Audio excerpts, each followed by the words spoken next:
So, all right, let's look at level three. Right, level three is about strategic mindset. Okay, um, and there's a lot going on here. Right, a lot of people try to force this level because ego needs to be the guy or the girl. Right, um, and if we're not careful, it will try to jump over necessary training, necessary skill sets, and whatnot because um, they're intangible. They're not easy to see, right? It's easy to see if I complete a kata all the way through. If I don't miss any of the spots, right? I don't lose my balance or whatever. That's easy, right? But to know whether I'm discerning so that I can move at the best time, my uke nagash or my uke lands at the best time, right? Um, Not as easy, right? But again, all of these levels, right? It's about transcendence. Okay. See, these things match up with the shuhari as well, just not fixed. Okay.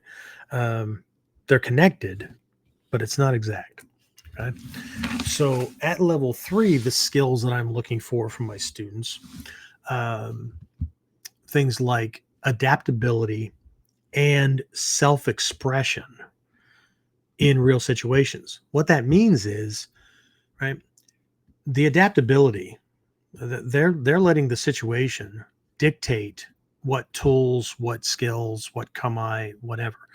They're not operating on preferences. They're not operating on favorites. Okay.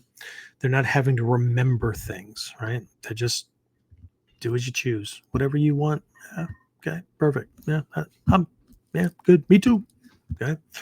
But self-expression is they're not making shit up. They're not doing it their way by uh, well, since they taught it this way, right? Kind of like taking the traditional Taekwondo stuff or whatever, and then we make an American Taekwondo by, changing the posture so it looks more boxing like, right?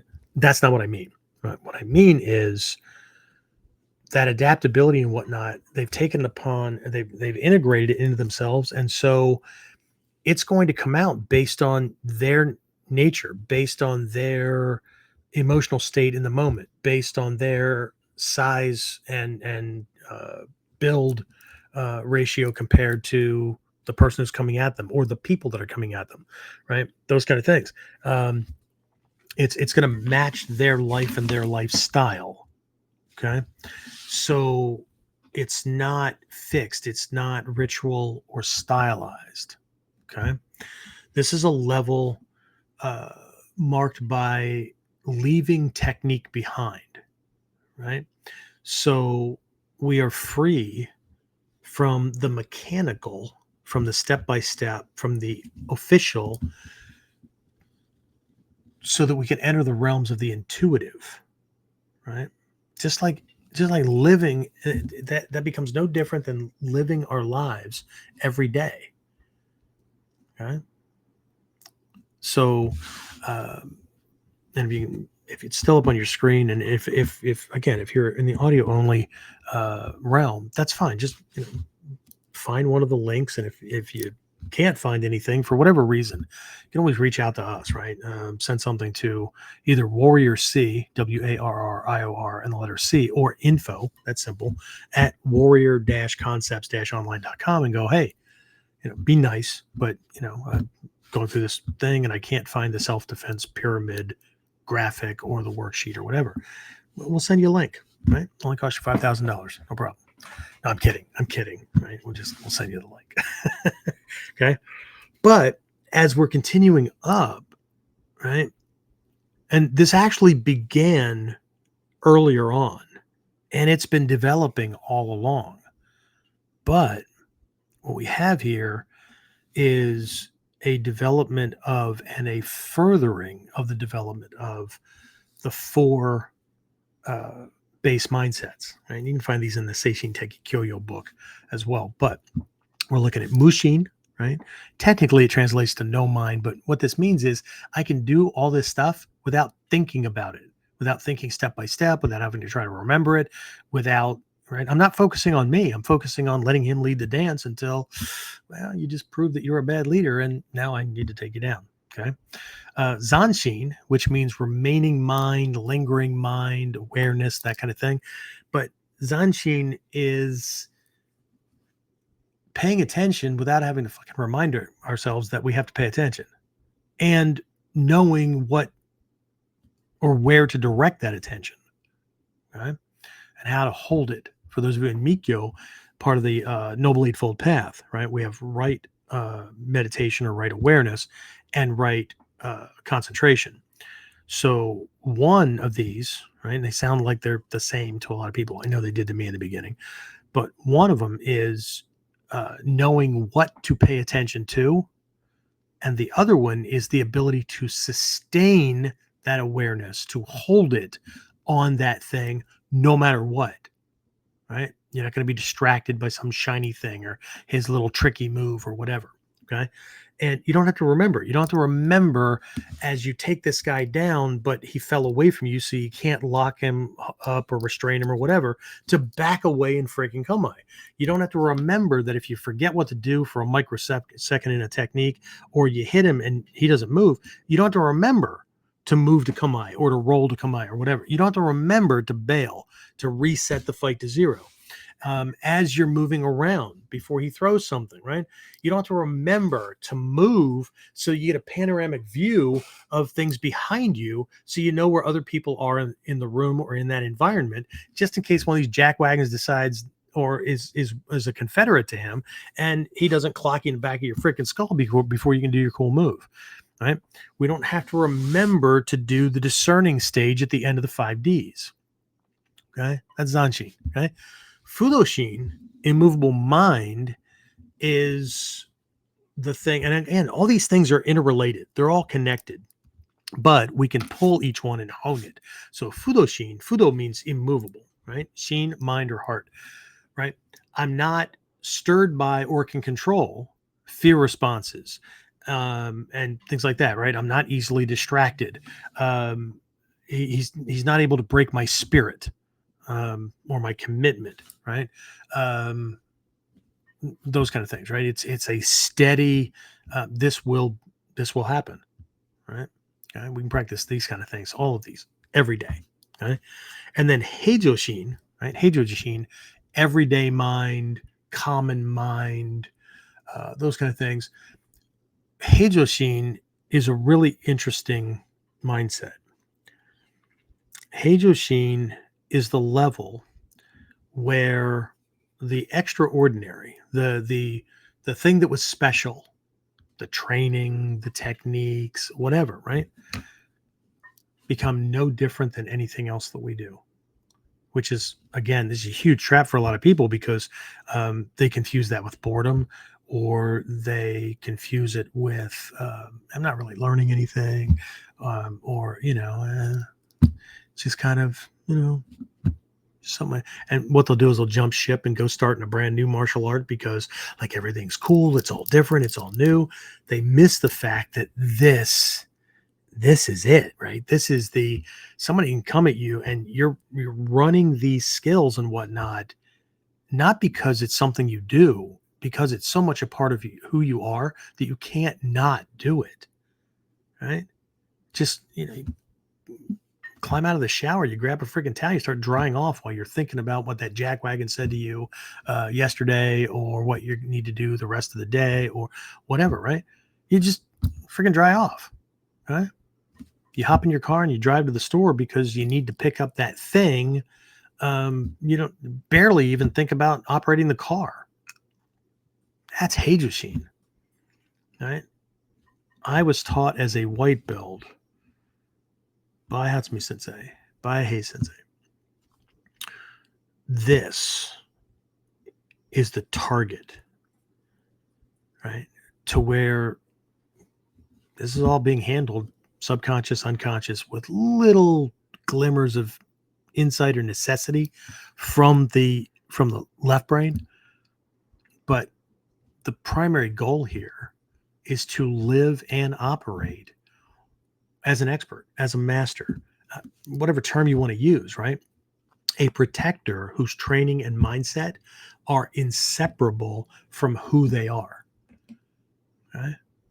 So again, everything's going to, those personal growth factors, right? The desire, the commitment, the discipline, right? They all keep evolving, right? The big why changes, all that kind of stuff, because you can handle more and more things, right? My big why that I keep training, the reason I keep training and stuff, um, and I keep showing up, part of discipline, part of the big why and stuff, is because my students depend on that, right? They need me. And if I don't do it, then I have to trust them to somebody else that I wouldn't send. Well, I might send my worst enemy to them, but um, then who are they going to get the training from, right? So, and this isn't put me in a pedestal. It's not about that, right? But my students need this stuff, so they expect me to, right? But also, my big why is I need to make sure that my skills don't rust because my family depends on me, right? And my wife and I travel quite a bit, and there are, as much as she makes fun of it sometimes or whatever, my wife depends on my cop eyes, my vigilance, right? Certain things happening and me tuning in, right? Because her safety depends on it, right? So, this is the level where your motivation shifts from I want to survive, which is pretty much a level one thing, right? Level one is what's most people's motivation, right? I don't want to have my ass handed to me. There's danger in the world. I want to be able to protect myself. I want to be able to protect my loved ones. I mean, summing it up, it's I want to survive, right? Um, Level two is I want to get this stuff handled and I want to know enough to handle whatever comes at me. And I recognize that, like, while a punch is a punch and a kick is a kick and whatever, these things can look a whole bunch of different ways. And I could be in a different state of mind. I could be surprised, or I could be tuned in, or I could be in different environments, those kind of things. So, I need to work through those things so that I've got an answer for, I've got a tool for the variance, right? But at this level, right, I can protect, I can lead, and I can inspire others. So wherever you are, right, just beginning, already years into training, right, there is a next step to make sure that you're not leaving yourself exposed, right? If you're just starting out, right, you, you're gonna like check out the Foundations of Ninja Self-Defense Mastery program, right? If you've been training for a while and want to fill in the gaps or raise the game, right, to a higher level, or make sure that you know you don't have any gaps, right? Um, then Nimpo Master class, right? That's our kind of our Nimpo Light program, right? Nimpo Mastery, Nimpo, or I'm sorry, yeah, and then the Elite level, right? Tracks, those kind of things are built for those folks, right? And then we'll end up putting links in the description so that you can check them out if you're interested, right? But either way, right? The reason for all this, right? The because, right? I promise, right? After decades of watching Hatsumi Sensei and the Master of Teachers, right? Some are now Soke, right? They did not get where they are by just doing more techniques. Okay? As a matter of fact, more often than not, if they're teaching the techniques, they do the same thing I do, or I do the same thing they do, right? They go to the notebook and open it up and read off the step by step because they've already transcended past that. And so they need to pull it back out, put themselves in a mindset for the class that they're teaching, and transmit the lesson that way. Okay. Because they're so far beyond that, that if they held on to the techniques, right, it would diminish their overall ability. Okay. Bunch of years ago, well, maybe not a bunch. It's probably about somewhere between 3 and 5 at this point. I don't know. I'm sure one of my guys will correct me. I had my inner circle guys, my long distance guys, do a self-assessment, right? Especially if they've been through, multiple modules, they had access to it up to Shodan, Nidan in the curriculum and whatnot, and do a self-assessment, right? Because they could work on anything, right? Where are you? Where are you in your training? Based on the curriculum. And one of my guys who had attained his Nidan from other instructors, right, in this art, other instructors, live before signing on with me uh, long distance, right? Again, Nidan, right? The response that came back, everybody sent me a little response, So the response I got back was, well, technically rank wise, Nidan, but based on the curriculum and having to fill in some gaps, somewhere in mod 3. Okay. Given that there are 5 modules to get to Shodan, and then there's a year or 2 based on the dynamics, right, to get to Nidan, right?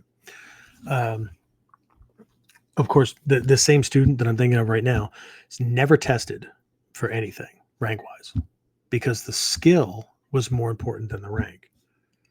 Okay? And others, right, that are even, I don't know if they did that assessment or not, right? But they've sent different types of assessments, right, regarding their skill proficiency based on things that they've gotten, right? And after they've, I'll call it siloed or stacked their skills together in a really bad situation, like real world, really bad situation. Right. So again, if you like what you're doing and where you are, then just keep doing that thing. Right? It's not a problem for me. Right. If you want to make sure that you're training in a way that provides focus and gets you to certain results and benchmarks faster, then I'm here if you want to talk. Okay? But either way, okay. So again, what have we done? We talked about the 3 tiers in the self-defense pyramid. I reviewed the 5 Ds. Yeah, discern, defend, disrupt, deliver, discern. Right.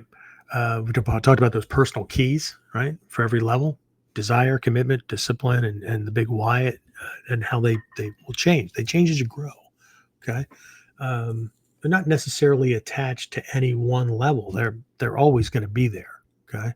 That desire and commitment to start would certainly be a level 1 kind of thing, but the discipline to show up for class or to practice consistently, those kind of things, right? The discipline to stay on course. Okay. Having a big why is really what makes you unstoppable, right? For mine, it was, who depends on me for safety, and who am I letting down every day that I don't do what I need to do, every day that I haven't attained these skills, and what will I be faced with? What will I have to think about, or what kind of guilt or whatever should something happen to them because I dicked around? Okay. But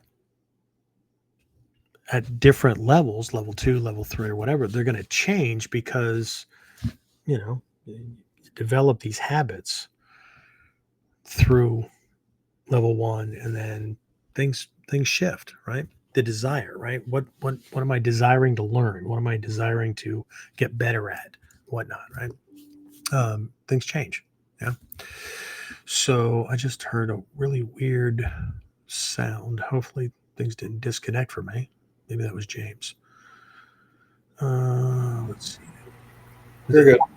Oh, I'm good. All right. Thank you very much. All right. Did I stop sharing? Oh, I did. Excellent. Okay.